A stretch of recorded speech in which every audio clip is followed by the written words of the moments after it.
All right, welcome back, everybody, to the Women Going Big podcast.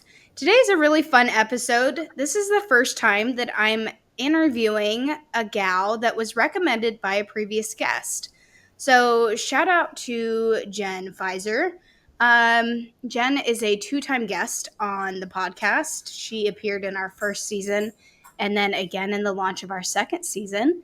And when I asked her if she knew any phenomenal ladies that she recommended to be on the podcast, Brandy was one of the gals that she recommended. So I reached out to Brandy or vice versa, and we were able to get something on the schedule. So, Brandy, welcome to the Women Going Big podcast.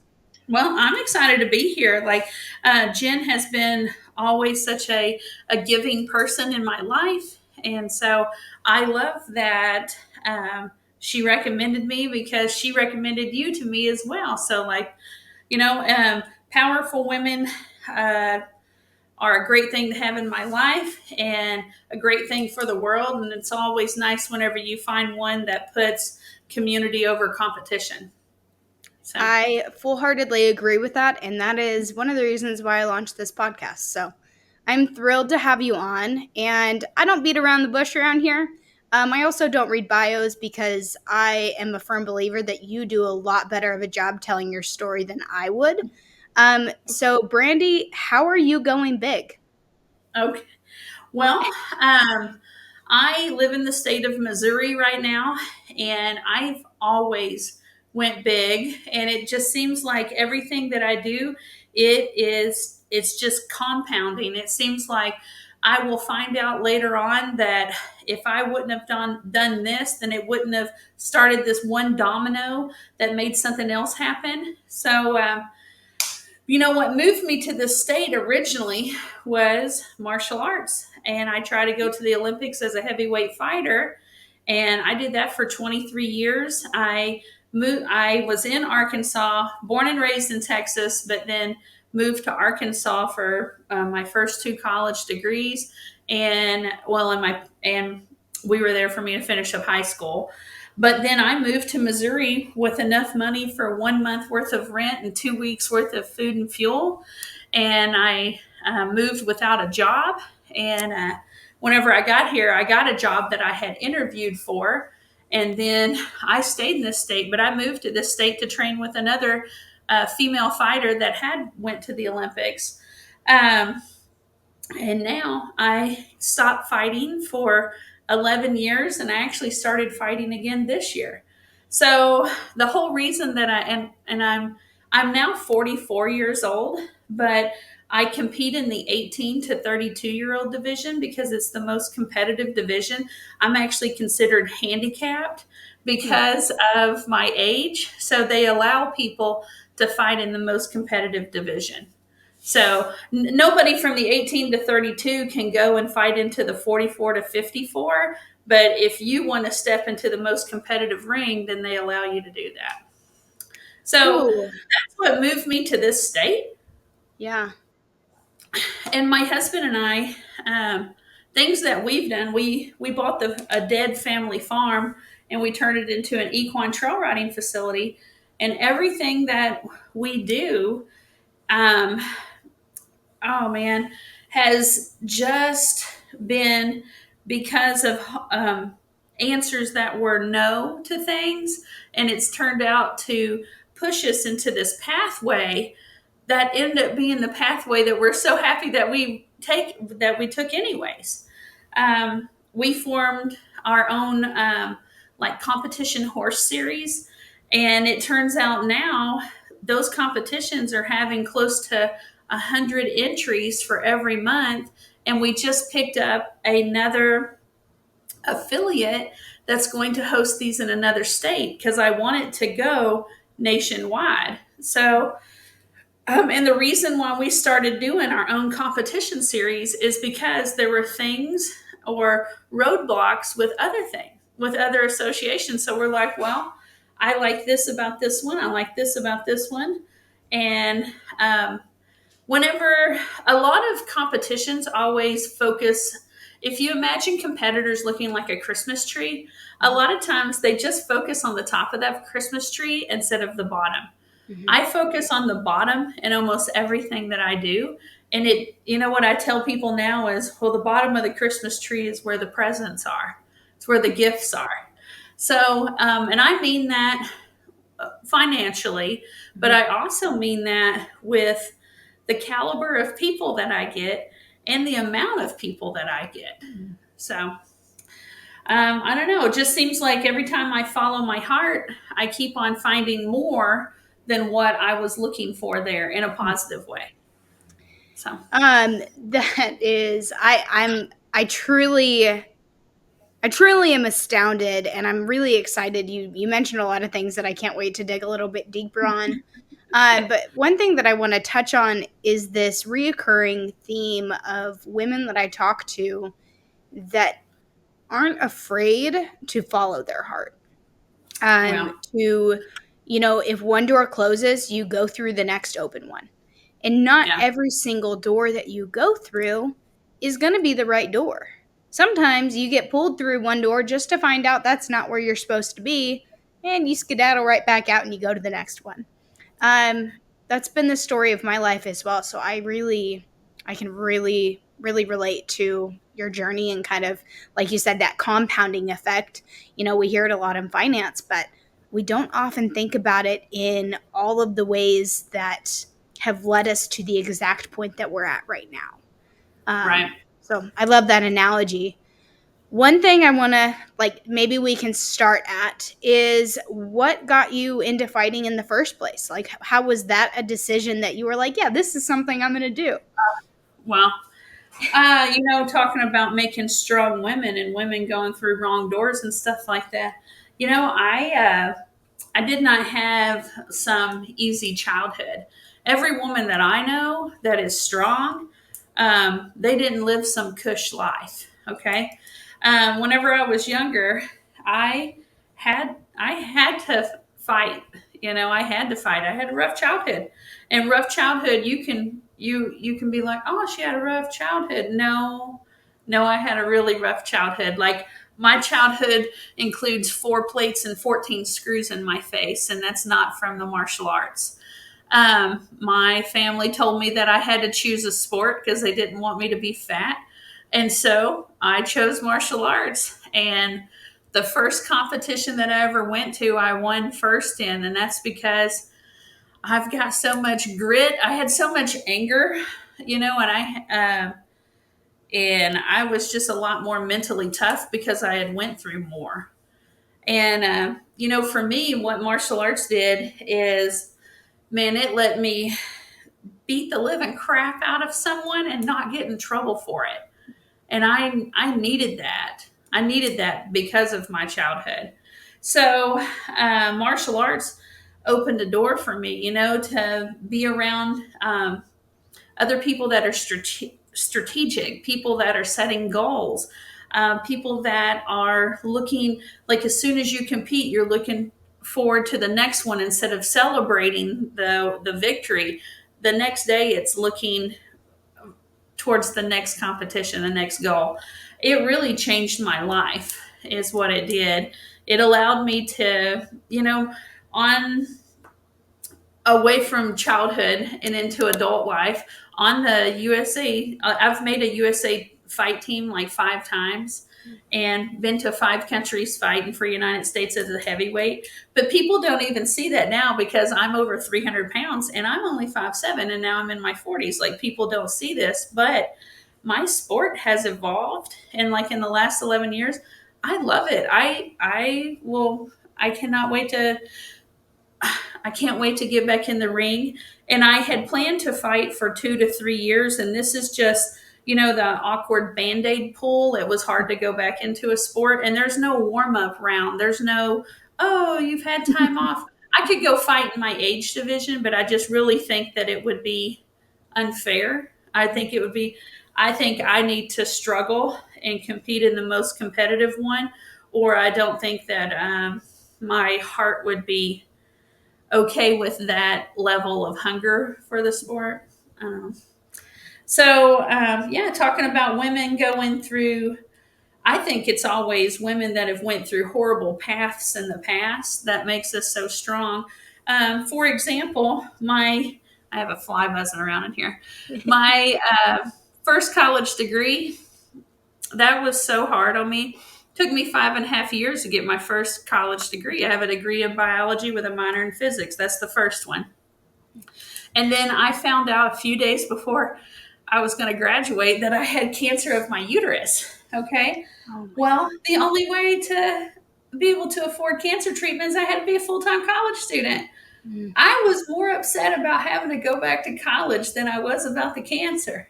Okay. So you don't ever hear people say that. You were like, oh no, college was really hard for me. Most people are like, they don't talk about, oh yeah, it was hard.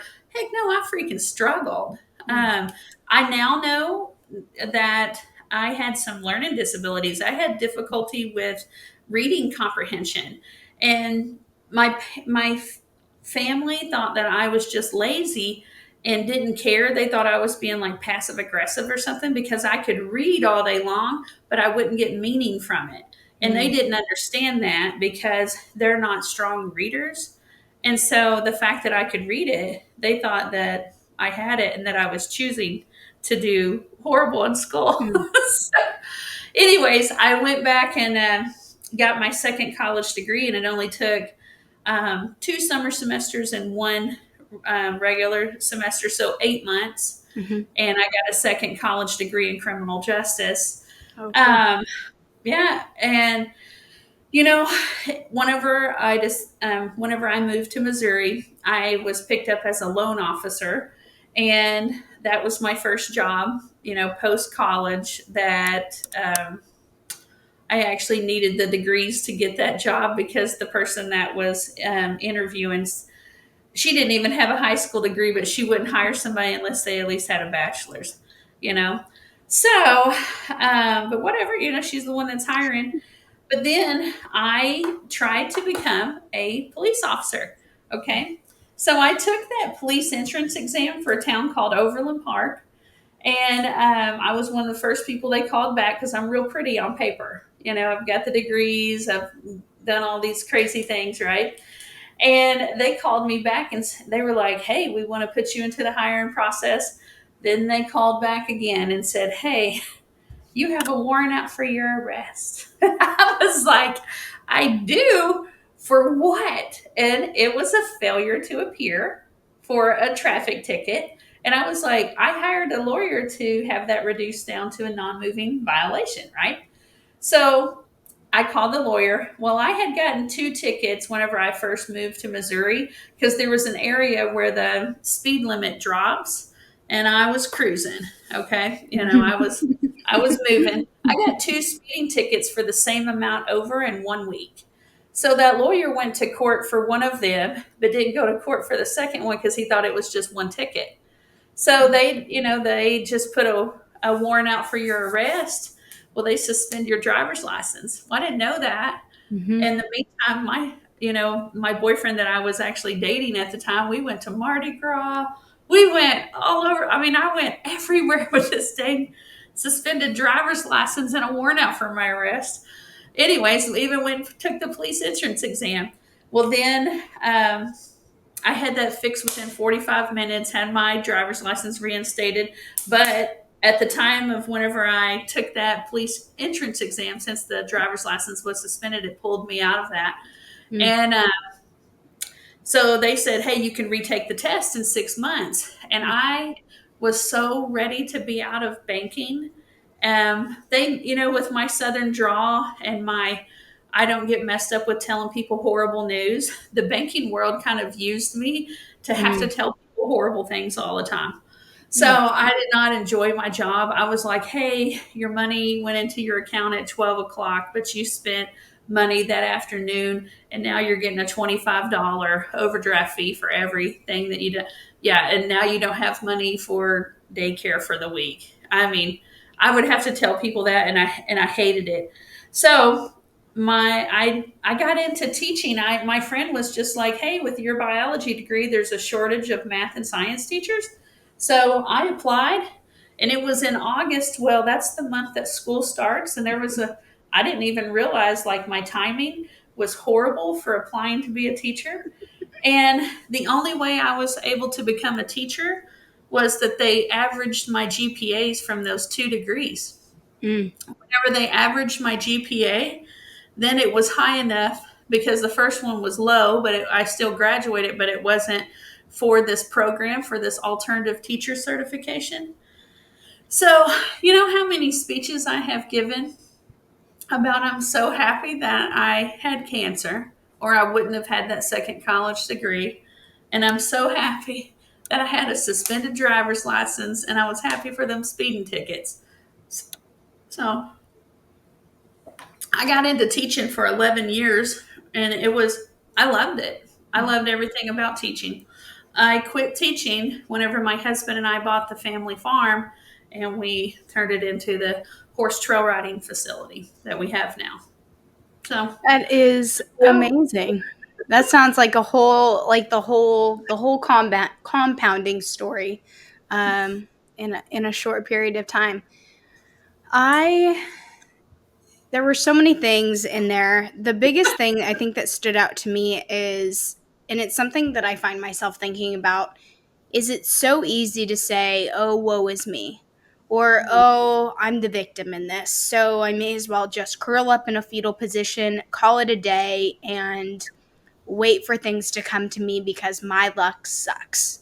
And I don't know, it's crazy to me, hearing those people and coming across those people in real life, because that is not, you talked about being a strong woman, and part of being a strong woman is going out and making things happen for yourself. Um, not taking no for an answer, not accepting the cards that are being dealt, or accepting them and realizing, like cancer, like, what can I do with this? Like, where is this going to lead me? So Mm-hmm. I just really commend you on never on never taking no for an answer, and always finding, another route to go. I actually went to therapy over my push that I have because I sometimes wish that I didn't have this much push. I gotta turn my nose ring for the people that are watching this instead of hearing this. Okay, if you've seen that, it's turned out. Anyways, I actually went to some therapy over that, and I am one of the millions upon millions of women that have some daddy issues. Okay, and I started at a young age trying to get his approval. You know, I would do anything to get his approval and I would never get it. So I would try another thing and I would win another thing. I would do another thing. And boy, I never did get those words of I'm proud of you. And I went to a therapist over this, and she says that it's a learned habit now, and I'm like, well, I don't want to turn it off now. Like, I am now over the. I've grown past that. I don't need my father's approval. I don't need anybody's approval now. But that took me 40 years to get to that point, and you know what made me finally get to that was I had removed my father from my life, and then I had a family member that was it was a 15-year-old niece, and she committed suicide. So at that funeral, I was not going to be the person that didn't have the focus on the niece. So my father's there, and we spoke, and then he ended up moving to our trail facility for like 2 years because he thought the doors are open again. I'm going to have this relationship, and it was awful. It was literally awful, and caused some friction between my husband and I. Caused some friction in our business, and then it was there living with him closely that I realized I was like, this is the person that I wanted their approval. I don't need their approval. And then I had a lot of issues because I'm like, how much of my life has been drawn back to this crazy success that I'm driven to do? Oh, it made me get in my head like way Mhm. too much. But now I'm like, I have like this superpower of success. So I'm gonna keep it. And it doesn't matter if it happened for like a negative reason.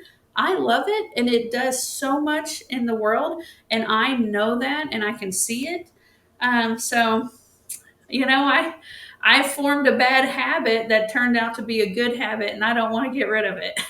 Yeah, no, I love that. So, And I really relate to that too. I am a first daughter, and I have that same drive. And I say still because I don't think, same thing, I don't think that that's ever something that I will lose. But at hmm one point, it stopped being about what it was for other people, and it started to turn into, what impact can I make with this? How many people can I touch with this? Um, and all of a sudden, it stopped being about me and it started being about other people. So it's amazing, like you said at the beginning, it's amazing connecting with other women that are doing the same thing and have that big push, have that big drive because we are unstoppable. Like, there's nothing, I truly believe there's nothing that we can't do. no. Well, and the strength that I have gained from all the things that I've went through, um, I don't know, you just can't teach it. You Hmm. can't teach grit.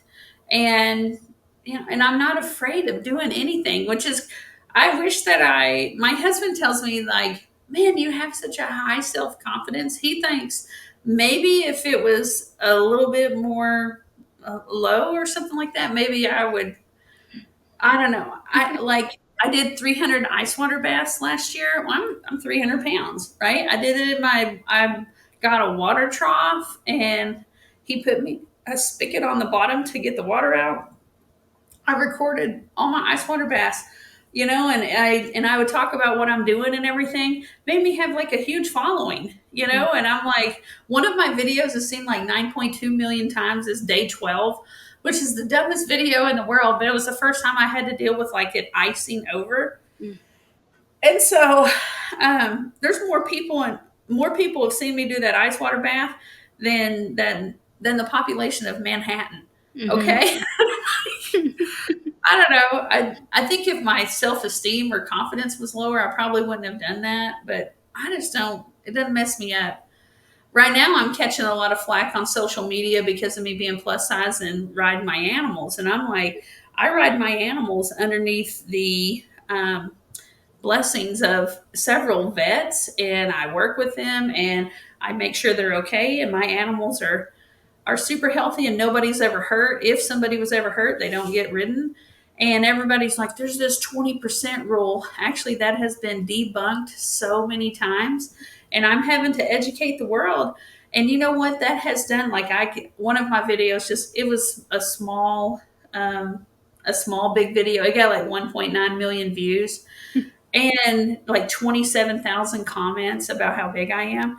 And my response was just like, hey, if you want to come to our facility, or hey, here's my t shirt link, or dude, I don't have time for you because you don't have your knowledge right. And you called my mule a horse. So, like, we're not the same.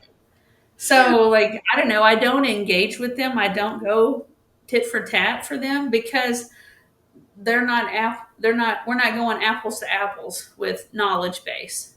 So I don't battle unarmed people, you know. Yeah, So and I work with a lot of farmers and ranchers and just advocates in agriculture. That's kind of the other part of what I do.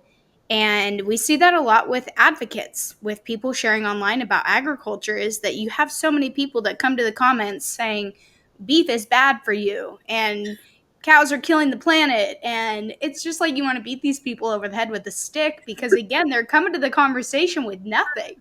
They don't bring anything to the table other than, cow farts are killing the planet. Well, sorry to let you know, sir, it's actually not the farts. It's the burps, and not even those are killing the planet. So I totally understand. And it's interesting coming at it from an equine standpoint.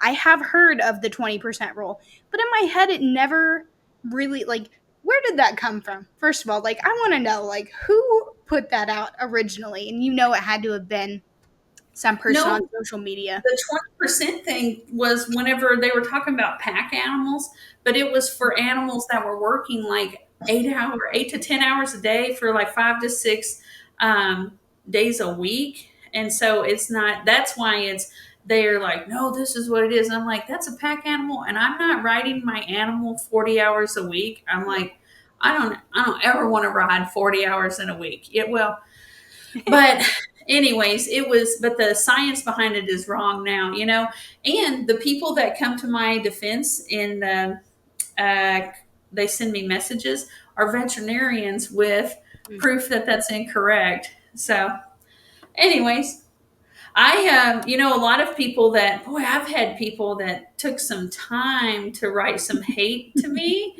And sometimes they send me like massive, and I'm like, good Lord, you should give that time to someone else, because like all I'm going to do with you is block you. Like the amount of people that I block, I tell uh, I tell my trail guests, like, I'm like, hey, like on Facebook, your personal pages, you can only have 5,000 friends. I was like, my 5,000 friends has been, maxed out for years. And I was like, but I get unfriended like every day. So I was like, just put in that you want to be my friend, and then you'll be in the queue, and then I was like, I've got like 500 people waiting to be my friend. I was like, it'll happen. I get unfriended all the time. So I get unfriended, or I end up blocking people. As soon as they like come at me, I was like, no, I don't have enough time for you. I don't have Delete. enough time for you. Yeah.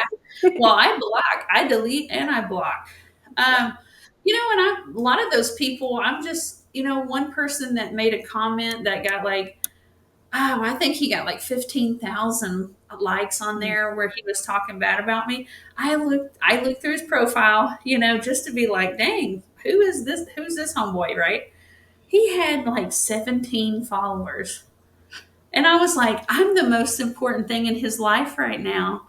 The fact that he said a comment and people are like loving that comment, I'm like, he does not feel alone in this world. Mm-hmm.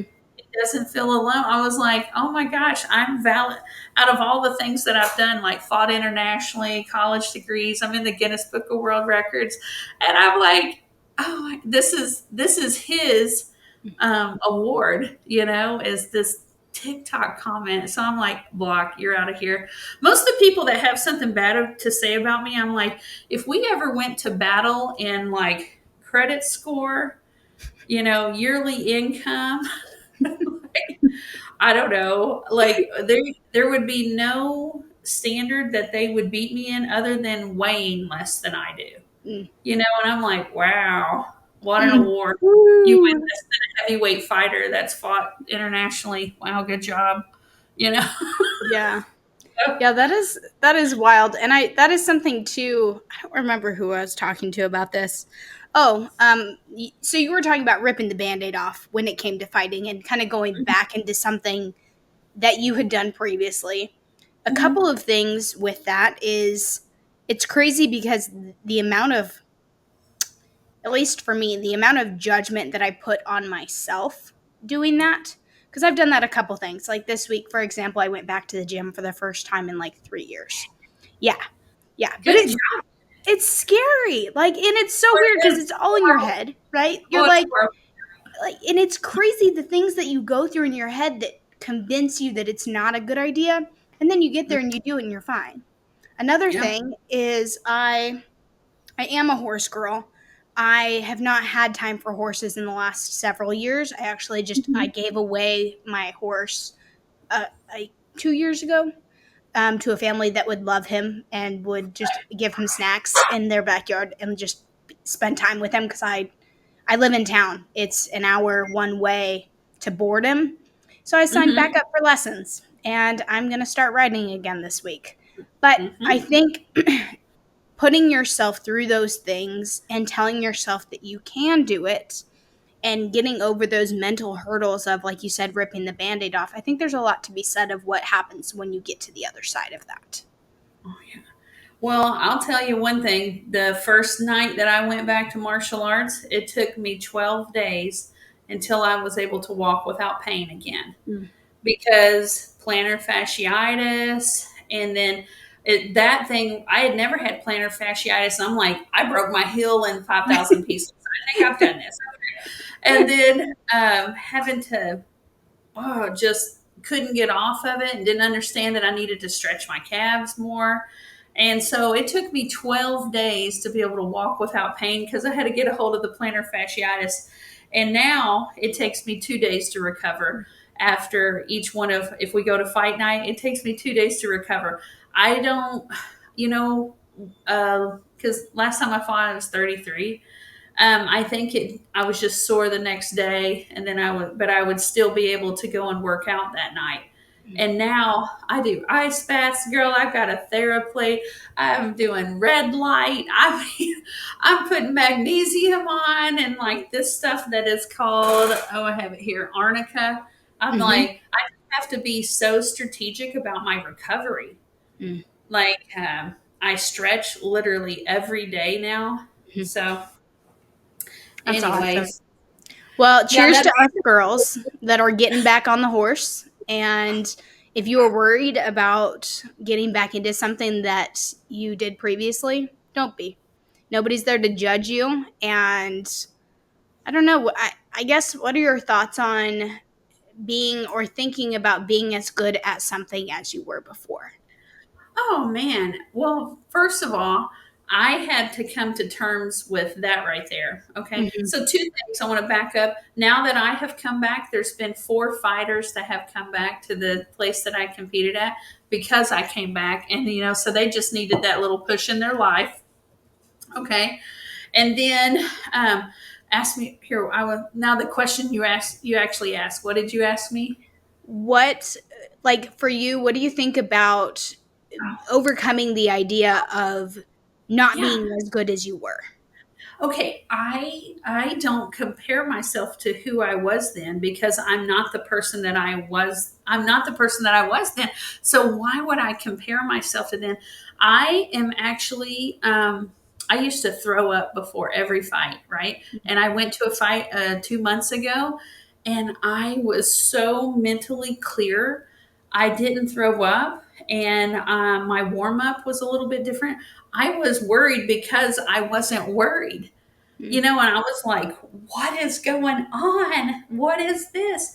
And I mean, whatever you have dropped in, you're going to be raised in another thing because so much more life has happened. So you are mentally going to be able to maybe like going back into horses, okay, having some time off. You have learned so much more, just went through so much more life.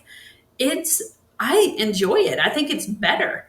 I think yeah, I don't have the body. I don't have like the stamina that I have, but being mentally smart is so much better. I don't know. I don't compare. And at first I was like, I can't kick as hard as I used to. And like, I can't, but I don't know. It's a different chapter. And I don't compare what I've done in the past to where I'm at right now. And I had to let go of that because I'm 55 pounds heavier, but I'm 11 years older.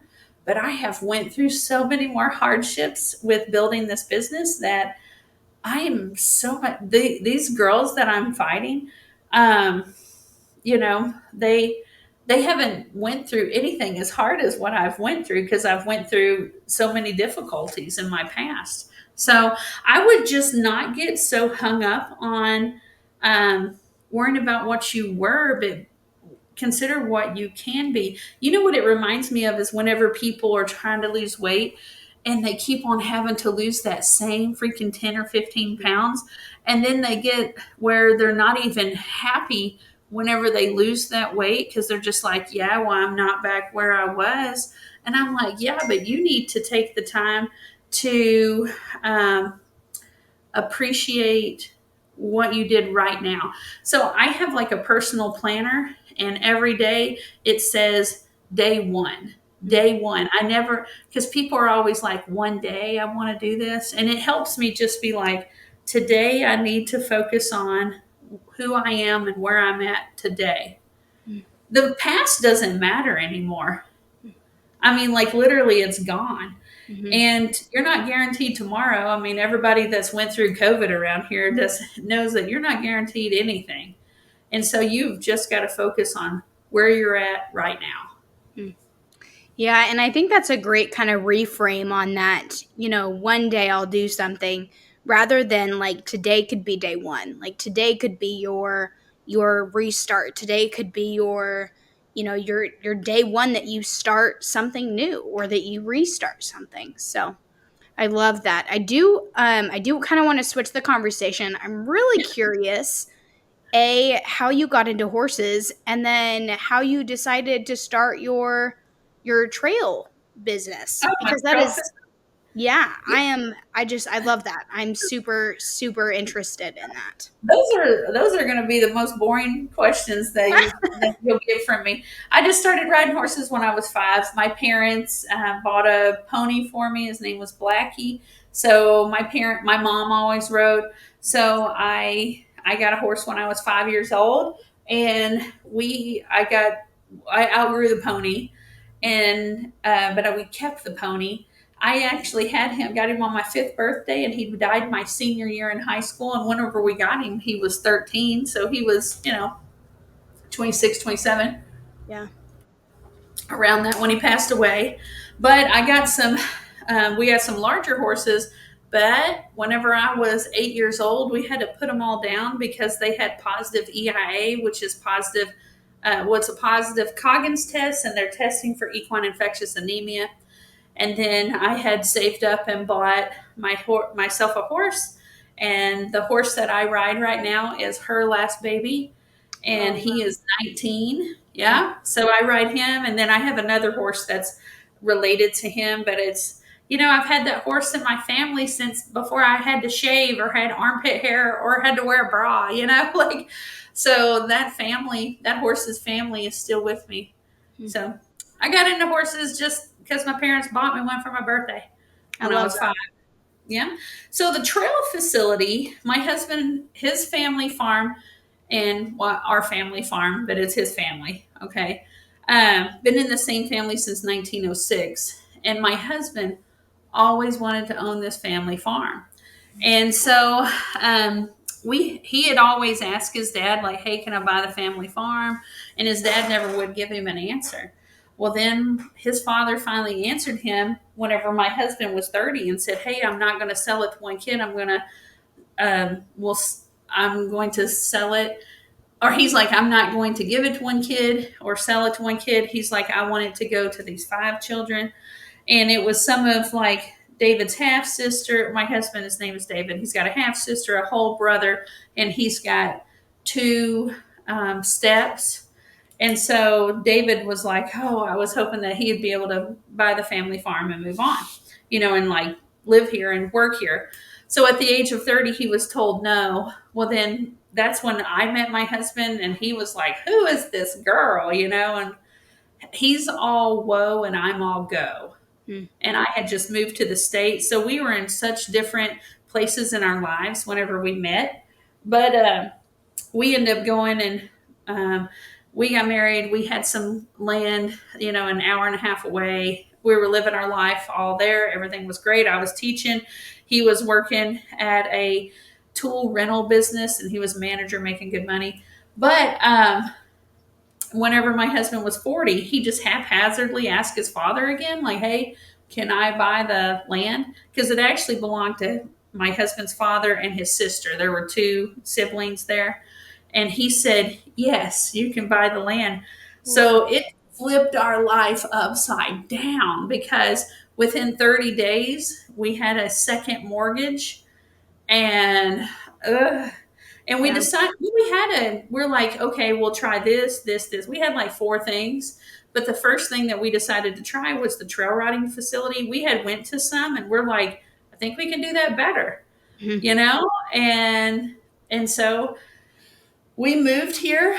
Our place sold too fast, and we had to live in a horse trailer that does not have expandable walls. Like a lot of people think, oh, they think these really nice horse trailers. Oh, no. Ours didn't have a bathroom. We had to use the bathroom in a 5-gallon bucket with cat litter for 2 months. We didn't have running water. We drilled a well, and we had an artesian well, which is just water coming up out of the ground. That's what I was like taking a bath in and showering, and I'm like, oh my gosh, and washing dishes. But we built We built everything. The fact that my husband was always so poor growing up, he had to learn how to do everything himself. So we were able to put in our own electric sites, our campsites. He built all the stall barns. So we have two different jobs. His job is to build it, and my job is to fill it. Love that. So now we've been open for 10 years, which we beat the odds, because mom and pop businesses, what is it like? I don't know if it's 50 or 80% of them die within the first year. And Yeah. then I think it's 80%. And then 50% of the remaining percentage that made it, they die within the first 5 years. Mm-hmm. So we have beat some really big odds. And now we've been open for 10 years and we just won Missouri's best ranch. So I'm like, what the heck? And I know what it is. It's because of I have a very outward personality. A lot of people need that. We've brought in clinicians. We've done things differently. So that trail riding facility was just my husband likes to build, and I love horses, and he loves me. So, Mm. oh, and of course I love him, but it just, if it wasn't he and I that met, it wouldn't have worked. Like if he would have been the cowboy, you know what I mean? And Mm-hmm. it wouldn't have worked because he wouldn't have been able to build everything. Mm-hmm. So just wonderful. I'm so glad that everything came together. Well, and the fact that I had some crap childhood and like tried to go to the Olympics, and moved to this state to train with somebody, the fact that I was here made it where we would be able to meet each other. Yeah. When I met him, my husband had been to like 4 states and I had fought internationally in 5 countries, so we were totally different. Yeah. And, Yeah. now the biggest thing that we do here is our Chicks in the Sticks. It's an all inclusive women's only event. Mm. And oh man, I'm building a community. Like after they've attended, they get to be in a private community and they get the dates early and stuff. But this is bringing so much economic impact into our area. We have cheesecakes, all the foods included. They have a shirt. We go shopping. I mean, one time I kept up, and this was like 3 weeks ago. I kept up with the receipts from one store. They spent $2,000 at one store that we went to, and spent $1,000 at another. That was just. We go to this Mennonite lady's house, and one of her sons passed away, and so she's helping financially with raising of the kids. And she charges me $12.50 per person that comes. Girl, she makes the butter homemade, the bread is Mm. homemade. I make sure that we leave enough tip in the payment for the meal that each plate's $25.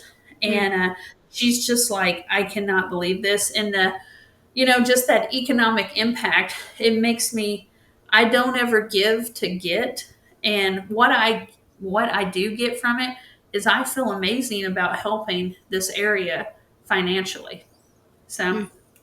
And I think that when you go into something, and I'm a firm believer in this, when you go into something without the expectation of what you're going to get out of it, you and I don't want to make it like put it back on you as you get so much more out of it, but you do, or oh, I somebody do. else gets more out of it. The whole thing is bigger because your expectations, you're not expecting anything back out of it. So I love that. And I can't wait. I'm going to have to connect with you off air because I do several of the other things that we could have some fun with that on. So um, Okay. I have one final thing and then we'll kind of wrap up. I will ask you to kind of share your socials and anything you have going on currently. But Okay. I'm trying something new and you're the first one to do this. Oh, I'm excited. I want you to leave a message for the next gal that I have on the show. Oh, okay. All right. Um, don't be afraid to share your story because you don't know the person that's listening that it might be exactly what they needed to hear. I just got goosebumps. I'm so excited. Girl, I did too. Okay, let's love I came up with that on the right now. on Like the you put me fly. I know. No, that's perfect. That's the whole point because you never know. And I think that the next woman that I talk to is probably going to need to hear that. So, Brandy, this has been an absolute joy. Yeah. And if people loved this conversation as much as I did, let me, like, what do you have going on? How can they connect with you? Give us all the information. Okay, so our trail riding facility, I got to make sure everybody knows we don't rent horses because everybody, oh, we rent horses. No, we don't. We used to do that. I don't. We don't want to carry the insurance for it. Okay, but that my last name is a German word. It's VonHolten. So if they can find Von Holten Ranch, you can find us on TikTok, Instagram. My favorite thing to work on is Facebook. I like Facebook. We also have a website of Von Holten Ranch. Okay, wherever you want to find that, you can find us on Pinterest. Okay, good Lord, you can find us everywhere. But then, so our thing that we got going on now is we used to do weddings. We won Missouri's best place to get married for 22 and for 23, but we stopped doing weddings this year because we're doing homesteading. I want to help people be more self-sufficient. So that's the thing that we're doing. I have a yearly large expo that we're doing, and then we're doing monthly classes, canning, sewing, foraging. We've got classes booked there. So we trademarked the term country tough with it spelled correctly. So the homesteading thing, you'll find everything on Von Holten Ranch, but it's country tough homesteading. And we once again have that everywhere. If you want to find me personally, because I do keynote speaking, I've wrote several books. I'm even a mounted archery instructor. We have a complete line of gear of that. But my name, Brandy Von Holten, you can find it at brandivonholten.com. That's my largest social media following is Brandy Von Holten on TikTok and Instagram. It's our largest, and on Facebook, it's our largest, is because I've got this large freaking personality. And then my horsemanship stuff is just horsemanship with Brandy. You can find that at horsemanshipwithbrandy.com. All of the and then my husband, yeah, he's a builder. His website is Building with David, and it's just we were trying to make it seem like you were riding horses with your big sister and building with your big brother. So it's horsemanship with Brandy or Building with David. He has some really cool things. We're even teaching people how to build at home, where we send you everything you build with him through video, and he makes custom furnitures and stuff, but he built our whole facility. So he's a powerhouse too, just a quiet powerhouse. Okay. So those are we have a t-shirt business now and merchandise because we needed something that connected all of the businesses. And so that website is country, but then there's a dash, country-tough.com. And I tell everybody, it doesn't matter when you're born or when you die. It's all about the dash. And so country-tough.com. But our merchandise, you can find it any website. If you get to one website, there's always like a spot on each website that says connections. And then you can get to them. So Brandy Von Holten, Von Holten Ranch, Building with David, horsemanship with Brandy. I know. Isn't this crazy? To check us out, we do have a lot going on. And that's because I'm a lot. And I tell people if I'm too much, then go find less. Absolutely. I think that's a great place to wrap up. And just for anybody listening, I'll make it really easy and I'll include a bunch of those links, if not all of them, as many of them as I can fit in the show notes. Yeah. In the show notes. So you can find all of those links there. Brandy, again, I cannot stress to you how inspiring your story is. I love connecting with other powerhouses, and I think when I came into this interview, I had like the very tiniest little idea of how much of a powerhouse you were. And I'm just thrilled that I was able to dig a little bit deeper and uncover how you're going big. So thank you so much for being here. All right. Thank you. Absolutely. And for everybody listening, thank you so much for being here as well. You can find us every Thursday with a new show on the Women Going Big podcast. So we'll see you next week, guys. Bye.